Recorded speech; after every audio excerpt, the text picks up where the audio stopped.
When I was little, my best friend tried to scrub his black skin. On Sundays at church, I prayed for the forgiveness of white sin. Though neither of us ever witnessed slavery, all our lives we were surrounded by white images of bravery.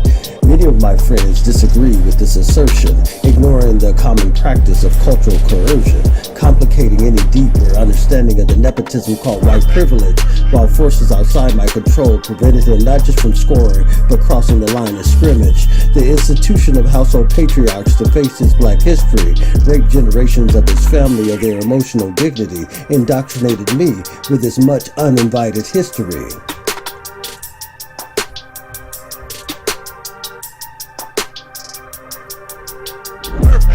I knew I wasn't a racist, that my deep-seated beliefs about blacks and Hispanics had no basis in anything I personally perceived, yet fed by the narcissism of what I believe to be true, that somehow my color may be better than you.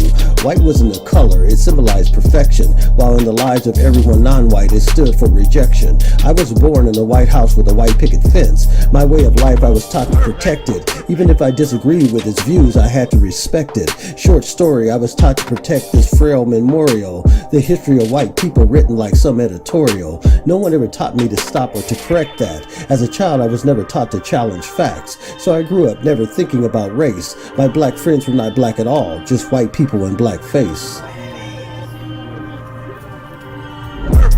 In my house, the N-word was never allowed, never spoken. Like all the other words wrapped in sorrow, it was to be buried in the deepest part of the ocean, the canyon of our tears, the lowest part on earth, our fears. So I listened to hard rock at home and gangster rap at school.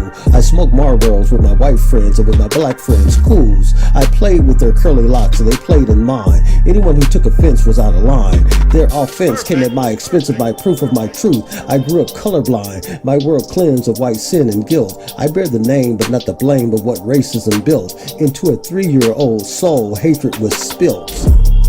So much of my days I spend tearing down low or a high wall, brick by brick, and each day this ivory casing gets thick, like the tale of old ivory making old ebony sick. Forgive me, I hear myself say in church out loud, but not even God would hear me. I wish I lived in a world where my father couldn't see me, who had conversations with his 3-year-old son. Now I have an older sibling who does black jokes just for fun. But massa, I did do nothing, he and his friends would laugh and say. The only ones who's not allowed to be out or proud or gay. Me and all of us hated racist white men who lost their jobs and white privilege to them.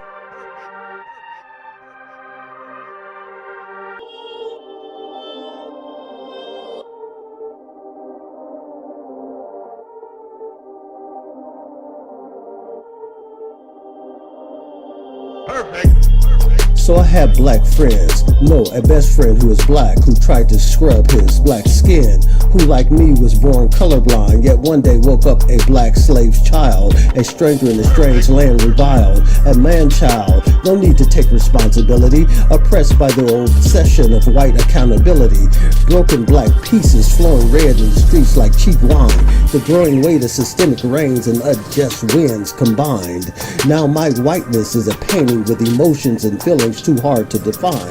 I just took your look of distrust as a sure sign that we can both experience the same date but never the same day, that the same sun can shine on both our complexions but in a different way. This same land the church taught me heaven blessed, this same land my friend lived in whose wingtip prayers were repressed. Yesterday, my friend told me my blue eyes made everything non-white and in perfect shade. I don't know what to think, what to fear, why I am afraid. He's still my best friend who tried to scrub his black skin in the 3rd grade.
Perfect.